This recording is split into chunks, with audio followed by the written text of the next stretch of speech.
तो इस graphical user interface में हमारे पास एक फ्रेम है, एक आपके पास यहाँ पर पैनल है जिसका बॉर्डर आपको नज़र आ रहा है। इस तरीके से हमारे पास यहाँ पे कुछ चेक बॉक्सेस हैं, जैसे आपके पास यहाँ पर टोटल 5 चेक बॉक्सेस हैं और लास्ट में हमारे पास एक बटन है जो कि आपको यहाँ पे डिस्प्ले हो रहा है। तो इसको डिज़ाइन करने के लिए अब हम कोड की तरफ सेक्शन की तरफ मूव करते हैं। तो कोड सेक्शन में हम लोगों ने एक एप्लीकेशन बना ली है, एक क्लास बना ली है जिसको हमने एक्सटेंड किया जे फ्रेम से और उसमें इम्प्लीमेंट कर दिया है एक्शन लिसनर। हमें एक बटन चाहिए तो हमने एक बटन बना लिया और उसके अलावा हमें 5 चेक बॉक्सेस चाहिए, तो यहाँ पर हम लोगों ने 5 चेक बॉक्सेस भी डिक्लेयर कर लिए हैं। 5 चेक बॉक्सेस डिक्लेयर करने के बाद फिर हम लोगों ने कंस्ट्रक्टर बनाया। कंस्ट्रक्टर में आपने पैनल बना लिया क्योंकि हमें पैनल चाहिए। पैनल आप आउटसाइड द कंस्ट्रक्टर भी बना सकते हैं, but with in the constructor बनाने से भी कोई फ़र्क नहीं पड़ेगा। क्यों?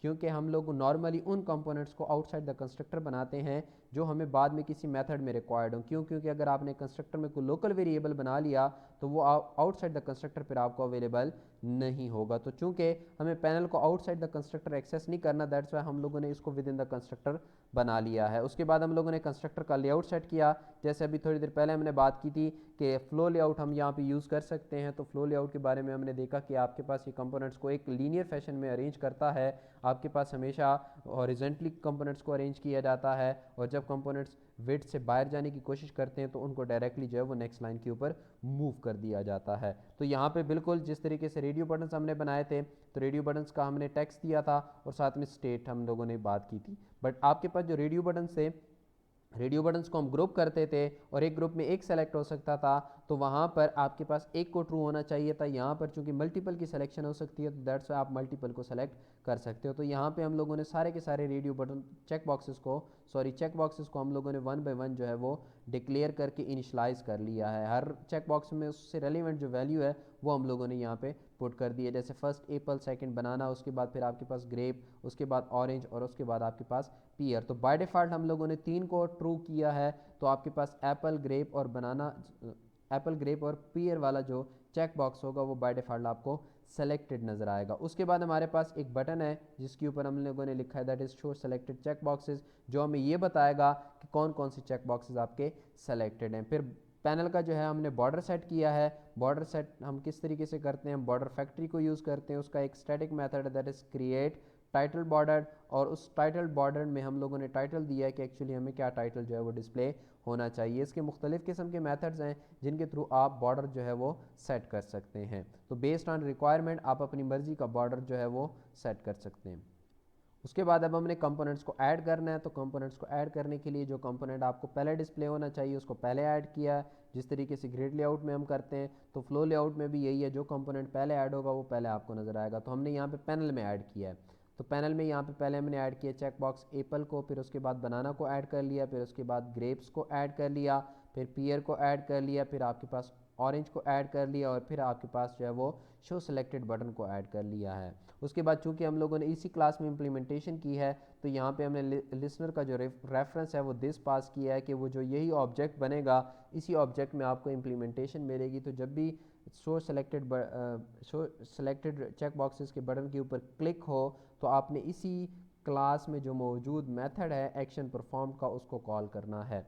अब पैनल आपने बना लिया, पैनल में सारा का सारा डेटा भी पुट कर लिया। अब पैनल को हमने ऐड करना है अपने फ्रेम में, तो हम कहते हैं दिस डॉट ऐड पैनल। अब यहाँ पर हम लोगों ने अपने जो फ्रेम है उसका लेआउट सेट नहीं किया। तो बाय डिफ़ॉल्ट जो लेआउट होता है हर फ्रेम का वो बॉक्स लेआउट होता है। तो बॉक्स लेआउट में बॉर्डर लेआउट होता है। तो बॉर्डर लेआउट में जो कंपोनेंट, एक ही कंपोनेंट अगर आप पुट करते हैं और उसके बारे में कोई कॉन्स्टेंट्स मेंशन नहीं करते तो एक्चुअली जो स्पेस होगी फ्रेम की वो सारी की सारी वो ऑक्यूपाई कर लेगा, तो उससे हमें कोई फ़र्क नहीं पड़ता। उसके बाद हमने सेट साइज़ करना है। तो यहाँ पर हमने पैक नहीं किया क्योंकि अगर पैक करेंगे तो पैक से होगा ये कि आपके पास वो एक लीनियर फैशन में अरेंज कर देगा। क्यों? क्योंकि उसको जितनी विड्थ चाहिए वो उसको ऑटोमेटिकली असाइन कर देगा। तो मैं यहाँ पर आपको विदाउट सेट साइज पैक किए बता देता हूँ कि पैक ना करने से एक्चुअली क्या प्रॉब्लम आ सकती है।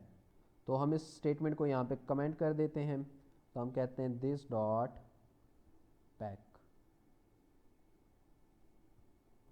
तो पैक करने के बाद अब इसको ज़रा एग्जीक्यूट करते हैं।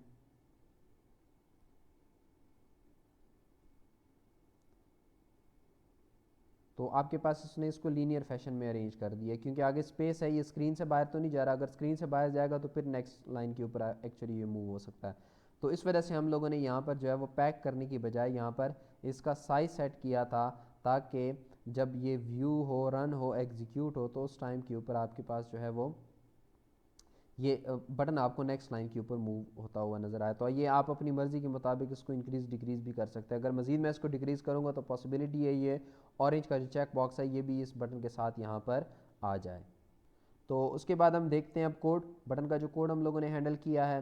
तो बटन के कोड में यहाँ पर हम लोगों ने जो है वो चेक बॉक्स सेलेक्टेड होगा उस पर्टिकुलर सेलेक्टेड के ऊपर हम लोगों ने कोई मैसेज बॉक्स जो है वो डिस्प्ले कराना है। तो उस पर्पज़ के लिए हम लोगों ने एक्शन परफॉर्म्ड है, एक्शन परफॉर्म्ड में हम लोगों ने सबसे पहले एक स्ट्रिंग बना ली है दैट इज़ सेलेक्टेड, जिसमें हम कनकैटिनेशन करते जाएंगे। तो सबसे पहले हम चेक कर रहे हैं कि क्या जो एप्पल वाला चेक बॉक्स है वो सिलेक्टेड है। तो आपके पास CHKBX Apple dot is selected, जो मेथड आपके पास रेडियो बटन का था वही आपके पास मेथड यहाँ पर आ रहा है इज सेलेक्टेड का। तो इज सेलेक्टेड के थ्रू आप चेक कर सकते हो कि क्या ये रेडियो बटन सेलेक्ट, क्या ये चेक बॉक्स सेलेक्टेड है या फिर नहीं। अगर ये चेक बॉक्स सेलेक्टेड है तो आपने इसके साथ कनकैट कर देना है अपनी आउटपुट में एप्पल के, एप्पल वाला सेलेक्टेड है। अब नेक्स्ट हमने एल्स इफ नहीं लगाया, क्यों? क्योंकि यहाँ पर चेक बॉक्सेस इंडिपेंडेंट है, सारे के सारे चेक भी हो सकते हैं, सारे के सारे अनचेक भी हो सकते हैं, कोई रैंडमली एक दो चेक भी हो सकते हैं। तो इस वजह से यहाँ पर हम एल्स इफ का कॉन्सेप्ट यूज़ नहीं करेंगे, वो सिर्फ और सिर्फ रेडियो बटन में यूज़ होता है। क्यों? क्योंकि रेडियो बटन में अगर एक रेडियो बटन सेलेक्ट हो गया तो फिर हमें 100% श्योरिटी होती है कि उस ग्रुप में बाकी कोई रेडियो बटन सेलेक्ट नहीं हो सकता। इस तरीके से हमने बनाना को भी चेक किया, और बनाना के केस में अगर वो सेलेक्टेड है तो अपने सेलेक्टेड वाले के साथ हम लोगों ने कनकैट कर दिया। इस तरीके से ग्रेप्स का भी सेम सिनेरियो, ग्रेप्स में भी हम लोगों ने कनकैटिनेशन की। इस तरीके से ऑरेंज में भी सेम सिनेरियो हमने कनकैटिनेशन की, और उसके बाद हमने पीयर में भी सेम सिनेरियो हम लोगों ने वहाँ पे कनकैटिनेशन की। लास्ट के ऊपर मैं ये देख रहा हूँ कि अगर जो सेलेक्टेड है, जो ये आपके पास वेरिएबल है, अगर ये खाली रहे तब रहेगा जब इनमें से कोई भी कंडीशन जो है वो ट्रू नहीं होगी। तो अगर उसकी लेंथ 0 से ग्रेटर है, इसका मतलब ये है कि आपके पास कुछ ना कुछ आउटपुट पर है। बट अगर आपके पास जो लेंथ है वो 0 ही होती है तो हमने यहाँ पे यूज़र को मैसेज शो कराया हुआ है कि आप कोई फ्रूट जो है वो सेलेक्ट करें जो आपका फेवरेट है। बट अगर आपके पास ऐसा नहीं है तो उस केस में हम लोगों ने सिंपल जो है वो जो ऑप्शन पेन उसका स्टैटिक मेथड कॉल किया है that is show message dialogue. पहला जो है वो कॉन्टेक्स्ट कि आप इस टाइम के ऊपर कौन से फ्रेम पर हो, और second one is your message. यहाँ पर दिस भी पास कर सकते हैं और नल भी पास कर सकते हैं। तो वो मैं आपको व्यू करा देता हूँ कि दिस और नल में क्या डिफरेंस है। और यहाँ पर आपके पास मैसेज जो होता है वो हमेशा आपके पास स्ट्रिंग टाइप में होगा। तो स्ट्रिंग टाइप में आपने मैसेज देना है और स्टार्ट वाली वैल्यू आपने यहाँ पे दिस पास करनी है। तो हम पहले दिस के साथ इसकी एग्जीक्यूशन देख लेते हैं, फिर हम इसको चेंज करके यहाँ पे नल करते हैं। तो मैं इसको यहाँ पे कर रहा हूँ सेलेक्टेड, तो आपके पास ये यहाँ पर नज़र आ रहा है। अब मैं फ्रेम को थोड़ा सा मूव करता हूँ, यहाँ पर लेके जाता हूँ, तो आपके पास जहाँ जहाँ पर मैं मूव कर रहा हूँ तो आपका जो मैसेज बॉक्स है वो भी मूव करता जा रहा है। बट अगर मैं इसको क्लोज़ करूँ और क्लोज़ करने के बाद मैं यहाँ पर पुट कर दूँ नल वैल्यू, तो नल वैल्यू के बाद आप देखिएगा ये नल वैल्यू उस केस में है जब आपके पास कोई चेक बॉक्स सेलेक्टेड हो। तो मैं यहाँ पे करता क्या हूँ, चेक बॉक्स ऑलरेडी 2-3 सेलेक्टेड हैं, तो हम उसको क्लिक करते हैं, मैं सेलेक्ट चेक बॉक्स, तो आपका जो मैसेज बॉक्स है वो यहाँ पे डिस्प्ले हो रहा है।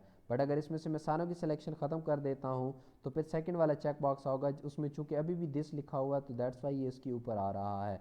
तो नल अगर आप लिखेंगे तो नल से आपके पास जो मैसेज बॉक्स है वो आपके पास कहीं ना कहीं फ्रेम पर के ऊपर नहीं आएगा, कहीं ना कहीं स्क्रीन पर डिस्प्ले हो सकता है, और नॉर्मली ये सेंटर ऑफ द स्क्रीन होता है। तो बेहतर अप्रोच ये होती है कि आपकी जो एप्लीकेशन है, जो भी मैसेज बॉक्स जनरेट करे वो उसी एप्लीकेशन में ही नज़र आए, ताकि यूज़र को पता लगे कि अच्छा ये वाला जो मैसेज बॉक्स है ये इस पर्टिकुलर एप्लीकेशन ने जनरेट किया है, ताकि वो उसी की बेस के ऊपर फिर उसका रिस्पॉन्स दे सके। अदरवाइज़ यूज़र जो है वो कन्फ्यूज़ रहेगा कि जो मैसेज बॉक्स है ये किसने जनरेट किया है। तो होप सो यहाँ तक की जो बातें हम लोगों ने जो इस पर्टिकुलर वीडियो लेक्चर में की हैं रिगार्डिंग चेक बॉक्स को क्रिएट करना, फिर उसको फ्रेम में ऐड करना, पैनल बनाना, पैनल में कंपोनेंट्स को ऐड करना, पैनल का लेआउट सेट करना, उसका बॉर्डर सेट करना, उसको फ्रेम में ऐड करना, तो ये तमाम की तमाम बातें होप सो आपको बेहतर वे में अंडरस्टैंड हो गई होंगी।